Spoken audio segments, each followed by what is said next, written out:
नमस्कार, UP live देख रहे हैं आप। मैं हूं आपके साथ आयुष्पाल। बुलेटिन की शुरुआत करते हैं बड़ी खबर के साथ। उत्तराखंड के दौरे पर मुख्यमंत्री योगी आदित्यनाथ पहुंचे हैं। इंटर कॉलेज के नवनिर्मित भवन का लोकार्पण उनकी ओर से किया गया है। इसी के साथ पौड़ी गढ़वाल स्थित यमकेश्वर में कॉलेज का लोकार्पण करते हुए नजर आए हैं। प्रदेश के मुख्यमंत्री पुष्कर सिंह धामी उनके साथ मौजूद रहे। सीएम योगी ने कार्यक्रम को संबोधित भी किया है। सीएम योगी ने अभ्युदय योजना का जिक्र यहां पर किया है। अभ्युदय योजना के जरिए बच्चों का भविष्य सुरक्षित हुआ है, यह भी अपने बयान में सीएम योगी आदित्यनाथ की ओर से कहा गया है। तो ये बड़ी जानकारी आपको दे दें, उत्तराखंड के दौरे पर मुख्यमंत्री योगी आदित्यनाथ पहुंचे हैं। यहां पर उनकी ओर से संबोधित भी किया गया है। ये तस्वीरें आप देख रहे हैं। वहीं उत्तराखंड के मुख्यमंत्री पुष्कर सिंह धामी भी यहां पर मौजूद रहे हैं। इस दौरान सीएम योगी आदित्यनाथ की ओर से क्या कुछ कहा गया, ये भी सुनते हैं। हमने जैसे उत्तर प्रदेश में एक चलाया है अभ्युदय कोचिंग का। मुझे याद है जैसे कोरोना में उस समय लॉकडाउन प्रारंभ हुआ तो हमारे सामने दो चुनौती आई थी। एक चुनौती थी कि बड़े पैमाने पर उत्तर प्रदेश के जो कामगार और श्रमिक अन्य राज्यों में कार्य कर रहे थे वे उत्तर प्रदेश की तरफ आना शुरू हो गए। उत्तर प्रदेश के जो बच्चे आईआईटी जेईई और नीट की तैयारी करने के लिए कोटा में और अन्य जगहों पर गए हुए थे, उनके अभिभावक और उन बच्चों में सब में उतावलापन कि अब कैसे होगा। मेरे सामने चैलेंज था कि आखिर इन बच्चों को कैसे लाएं। तो मैंने उस समय राजस्थान की जो सरकार थी, अशोक गहलोत जी वहां मुख्यमंत्री थे, उस सरकार से संपर्क किया तो उन्होंने कहा कि हम कोई सहयोग नहीं कर पाएंगे। तो मैंने कहा भी आप सहयोग मत करना, लेकिन हमारे यहां से बसें जाएंगी उनको रोकना मत। और मैंने उत्तर प्रदेश से 500 बसें भेजी। प्रत्येक बस में मैंने कुछ पुलिसकर्मी भी बिठाए और प्रयास किया कि उन बच्चों को जब हम कोटा से लेके आएंगे तो उनको 2-3 जगह भोजन जलपान आदि की व्यवस्था हो सके। मैं उनको लेके आया, तब तक त्रिवेंद्र जी का भी फोन मेरे पास आ गया कि उत्तराखंड के भी बच्चे हैं। मैंने कहा आप चिंता मत करिए, मैं लेके आता हूं वहां से। फिर मैंने उत्तर प्रदेश से बस भेजी वहां से और मैंने त्रिवेंद्र जी से पूछा, मैंने कहा बताओ कहां इन बच्चों को भेजना है। इन्होंने कहा देहरादून और हल्द्वानी तक पहुंचवा दीजिए।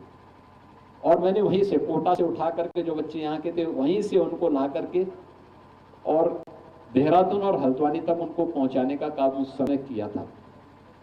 यानी तब मैंने तय किया कि हमें जो बच्चे हमारे वहां पढ़ाई कर रहे हैं, वहां कोचिंग कर रहे हैं, उन बच्चों के लिए अगर हम कोचिंग की व्यवस्था यहां पर कर ले तो बहुत सारे बच्चे यहीं पे तैयारी कर पाएंगे। और मुझे उस समय हमने अभ्युदय कोचिंग के नाम पर प्रारंभ किया।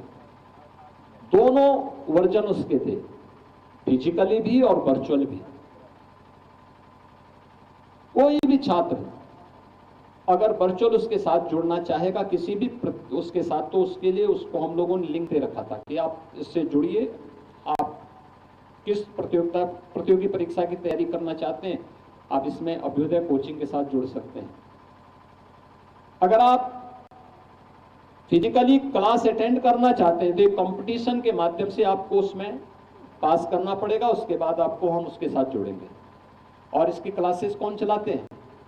वहाँ पे क्लासेस चलाते हैं अगर कोई आईएएस की तैयारी कर रहा है तो जो हमारे जितने भी नए ज्वाइंट मजिस्ट्रेट आते हैं आईएएस के रूप में उनकी पहली पोस्टिंग होती है, तो मैं उनको कहता हूँ 1 घंटा इन बच्चों की तैयारी करने में आप लगाइए। 1 घंटे का समय वो देता है, उन बच्चों की कोचिंग करवाता है। कोई नया लड़का आईपीएस के बाद फील्ड में उतरता है तो उसको मैं 1 घंटा उसमें भी लगवाता हूँ। कोई नया डॉक्टर आता है जिसने नीट पास किया है और वह जैसे आता है मैं उसको बोलता हूँ 1 घंटा आप भी दीजिए। आईआईटी जेईई से पास आउट लड़कों को मैं 1-1 घंटा सभी को जोड़ करके करता हूं, किसी एक अधिकारी को वहां का नोडल अधिकारी बना करके। और बहुत अच्छा कार्य अभ्युदय के माध्यम से वर्तमान में चल रहा है और उसके परिणाम बहुत अच्छे आ रहे हैं। मुझे लगता है कि विश्वविद्यालय यहाँ पर ये विद्यालय चाहे तो यहाँ पर इन लोगों यहाँ पर भी ये लोग यहाँ पे सरकार की भी मदद ले सकते हैं और यहाँ के शिक्षक भी अपने स्तर पर उन बच्चों को तैयार कर सकते हैं, अच्छे ढंग से उनको तैयार कर सकते हैं, कंपटीशन के योग्य बना सकते हैं। बहुत अच्छी दिशा में प्रयास आगे बढ़ सकता है।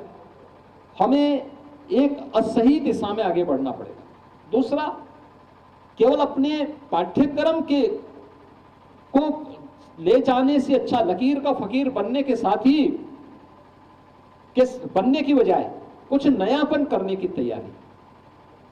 यमकेश्वर महादेव का इतना अच्छा मंदिर, यहां पे पर्यटन की क्या संभावनाएं हो सकती है, इस दिशा में विद्यालय को जोड़ना चाहिए। बागवानी के क्या अवसर हो सकते हैं, यहां पे सब्जी की अच्छी खेती हो सकती है, कैसे हम कर सकते हैं। अन्य कृषि के क्षेत्र में, बागवानी के क्षेत्र में, औद्यानिक फसलों के क्षेत्र में हम कैसे लोगों को तैयार कर सकते हैं। ऑर्गेनिक, यहां तो जो कुछ भी मिलेगा वो ऑर्गेनिक मिलेगा, इतना शुद्ध दुनिया के अंदर कहीं नहीं मिलेगा। अभी जब मैं आ रहे, हम लोग ऊपर विद्यालय की तरफ आ रहे थे, यहां के माननीय मुख्यमंत्री जी कह रहे थे इतना शुद्ध जल है, यानी जितना शुद्ध जल बह रहा था नहर में, यहां छोटी सी कूल जा रही थी उसमें, उतना शुद्ध जल पैसे में भी नीचे नहीं मिलेगा कहीं। क्या प्राकृतिक जल है, इतना शुद्ध है, और उस शुद्धता की कीमत हमें समझनी पड़ेगी। वहीं हरिद्वार में संत सम्मेलन कार्यक्रम का आयोजन किया गया है। मुख्यमंत्री योगी आदित्यनाथ इस कार्यक्रम में शामिल हुए हैं। सत्यमित्रानंद गिरी महाराज के मंदिर का लोकार्पण भी सीएम योगी आदित्यनाथ ने किया है। केंद्रीय मंत्री मनोहर लाल समेत कई नेता यहां पर मौजूद रहे हैं। सीएम योगी ने कार्यक्रम को संबोधित किया है। सीएम योगी ने संत महापुरुषों का आभार भी जताया है। इसी के साथ शासन का मॉडल था ग्राम स्वराज, इस बात का जिक्र भी अपने संबोधन में योगी आदित्यनाथ ने किया है। आश्रमों में मुझे प्रशासनिक व्यवस्था की शिक्षा मिली है। ग्राम स्वराज की अवधारणा को वर्तमान सरकार ने साकार किया है। पीएम मोदी के नेतृत्व में दुनिया की तीसरी अर्थव्यवस्था भारत बना। गुरुकुलों के केवल पुस्तकीय ज्ञान नहीं थी, ये जो हमारे गुरुकुल थे, ऋषि आश्रम में ही ये संचालित होते थे। और ये गुरुकुल केवल किताबी पुस्तकीय ज्ञान के मात्र माध्यम नहीं थे। कृषि, खगोल, आयुर्वेद, शिल्प और प्रशासन, ये सभी व्यवहारिक ज्ञान इन्हीं आश्रमों में हमें सिखाए जाते थे। लोग मुझसे पूछते हैं, कहते हैं मुख्यमंत्री बनने के पहले तो आपने कोई प्रशासनिक दायित्व नहीं निभाया, उत्तर प्रदेश को कैसे चला रहे हैं? मैंने कहा आपको मालूम होना चाहिए मैं एक आश्रम की व्यवस्था के साथ जुड़ा हूं, ये हमारे जीन्स का हिस्सा है। प्रशासन कैसे चलना है, ये भारत का सन्यासी आश्रम की पद्धति सीखा है। वहीं पर हमारी ये एमबीए की डिग्री उसी आश्रम में हमें प्राप्त हो जाती है। मैनेजमेंट कैसे होना है, प्रबंधन कैसे होना है, ये वहां के आश्रम की पद्धति से हम सीख जाते हैं। भारतीय नारी समाज अर्थव्यवस्था में बराबर की सहभागी थी, वह कभी पराधीन नहीं रही और उसे पराधीन कभी बनाया भी नहीं गया था, कभी नहीं। हमेशा उसकी अपनी हिस्सेदारी थी, उसका अपना प्रभाव था। लेकिन आक्रांताओं के साथ साथ लूट आधारित अर्थतंत्र ने स्थानीय उत्पाद को नष्ट किया, ग्राम स्वराज टूटा। याद करना, स्वरोजगार की, यानी जो गांव में स्वरोजगार उत्पन्न होता था, उसका नाम ले लिया कर आधारित व्यवस्था ने। टैक्स दो और सरकार पर निर्भर रहो, कारीगर गुलाम बना दिया गया, किसान करदाता बन गया। यानी आश्रम पद्धति से विमुख हुए, गुरुकुलों की परंपरा से विमुख हुए तो कारीगर हमारा गुलाम बन गया और शासन पे हमारी निर्भरता हो गई, किसान करदाता बन गया, आत्महत्या करने के लिए मजबूर हो गया। हमें इस बात को याद रखना होगा, ये ग्राम स्वराज की जो अवधारणा है ये केवल कोरी नहीं है। जब गांव टूटता है तो याद रखना, एक गांव का टूटना ये केवल एक घटना नहीं है। एक गांव टूटता है तो उस गांव के टूटने के साथ राष्ट्र की नींव हिलती है। राष्ट्र की नींव टूटती है। और यही कुछ हमारे साथ हुआ है। भारत को उत्पादकता से उपभोक्ता बनाने का काम औपनिवेशिक कालखंड में हुआ। भारत की अर्थव्यवस्था 400 वर्ष पहले तक 25% वैश्विक अर्थव्यवस्था में थी। आज हम कहां थे? आज से 11 वर्ष पहले भारत दुनिया की 11वीं अर्थव्यवस्था मात्र बन के रह गई। भारत की हिस्सेदारी 1947 में आते माते वैश्विक अर्थव्यवस्था में मात्र 2% रह गई। और आज नया भारत आदरणीय प्रधानमंत्री जी के नेतृत्व में दुनिया की तीसरी बड़ी अर्थव्यवस्था के रूप में उभर करके आया है, क्योंकि आज हमने अपनी विरासत को समझा है, अपनी विरासत पर विश्वास किया है, उस परंपरा को आत्मसात किया है और आत्मनिर्भरता के इस लक्ष्य को आगे बढ़ाने की दिशा में जब कार्य हुआ है, फिर से भारत एक नई दिशा में आगे बढ़ा है। वहीं उत्तराखंड में विपक्ष पर जमकर बरसे हैं सीएम योगी आदित्यनाथ। सीएम योगी ने विपक्ष पर निशाना साधा है। विपक्ष ने उत्तर प्रदेश को बीमारू राज्य बनाया था। वर्तमान सरकार में प्रदेश का विकास हुआ है। यूपी में कर्फ्यू और दंगे पर रोक लगी है। तो लगातार विपक्ष पर भी हमलावर सीएम योगी आदित्यनाथ नजर आए हैं। विपक्ष ने उत्तर प्रदेश को बीमारू राज्य बना रखा था। वर्तमान सरकार में प्रदेश का विकास हुआ है।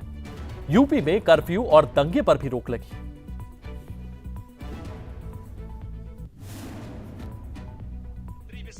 बद्रीनाथ धाम है, केदारनाथ धाम है, ये मात्र आस्था के केंद्र नहीं है, ये राष्ट्र चेतना के भी केंद्र बिंदु हैं। राष्ट्र चेतना, राष्ट्र यहां से शक्ति प्राप्त करता है।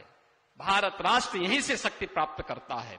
और हमें जब इन आस्था के केंद्रों को हम लोगों ने सम्मान के साथ आगे बढ़ाया है, उसकी विरासत को सम्मानित किया है, उसको संरक्षित करने का काम किया है, परिणाम क्या है?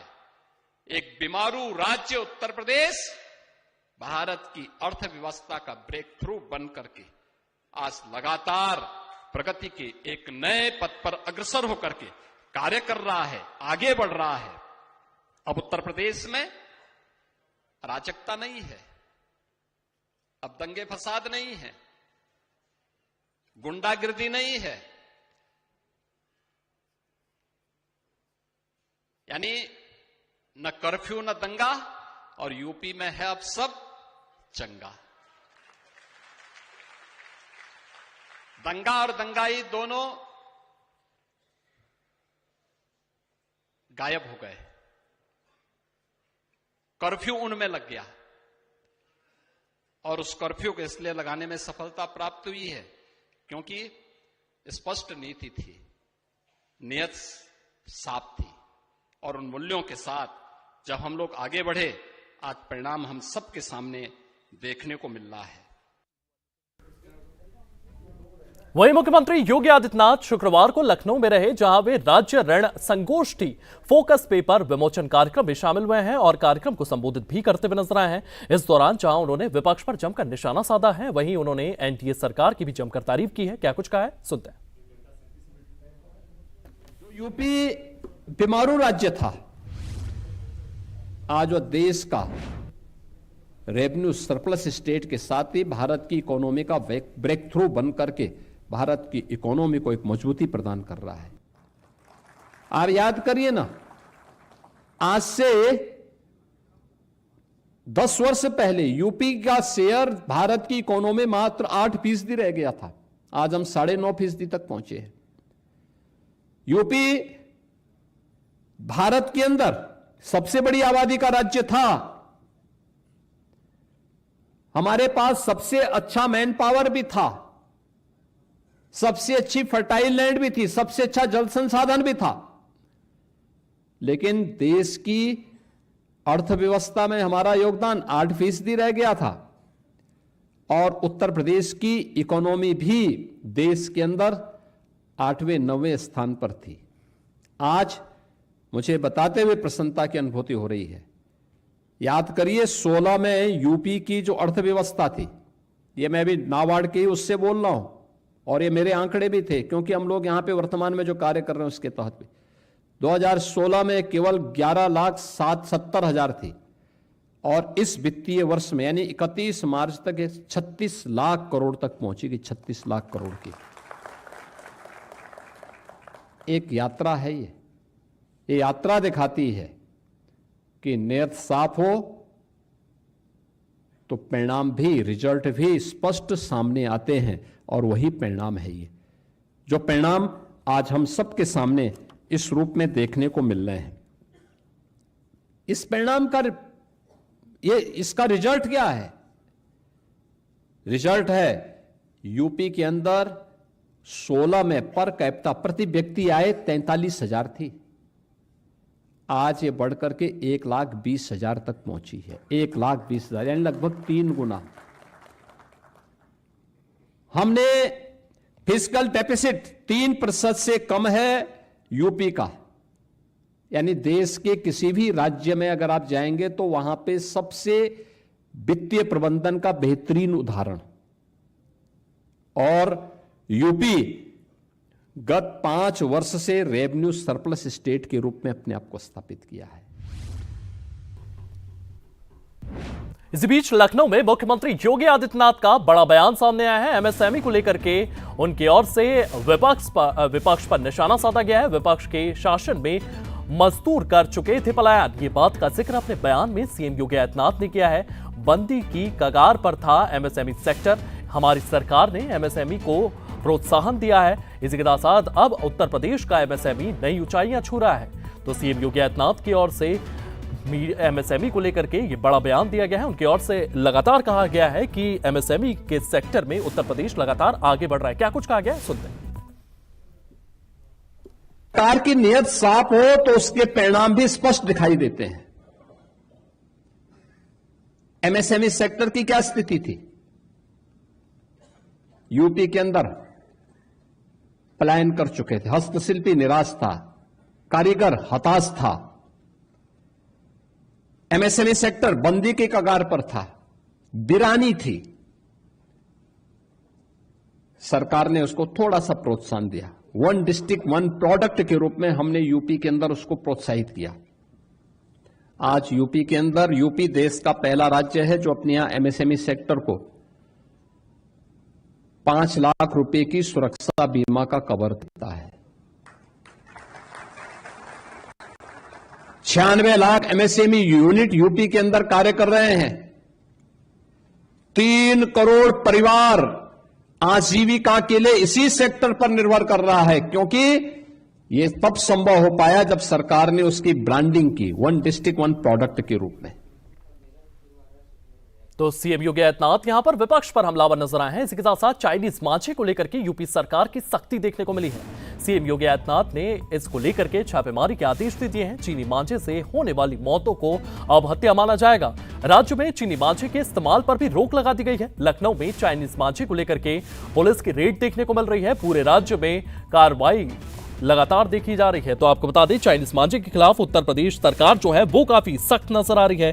सीएम योगी आदित्यनाथ की ओर से तमाम अधिकारियों को सख्त निर्देश दे दिए गए हैं। इसी के साथ साथ अगर बात की जाए तो यहां पर छापामार कार्रवाई भी देखने को मिल रही है। अब अगर चाइनीज मांझे से किसी की भी मौत होती है तो उसे हत्या माना जाएगा।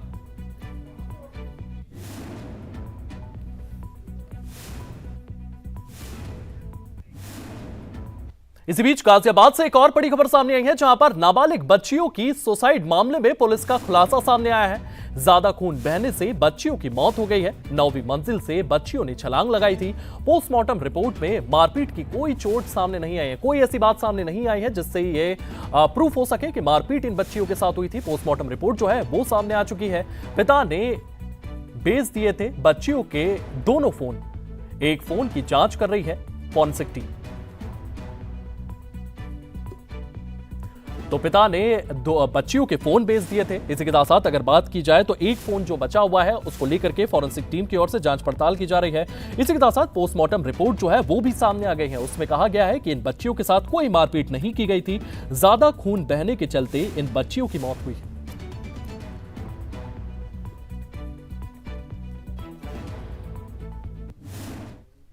देखिए, 4 फरवरी को गाजियाबाद में थाना टीला मोड़ क्षेत्र में 3 बहनों ने 9वें मंजिल से कूद के सुसाइड किया था।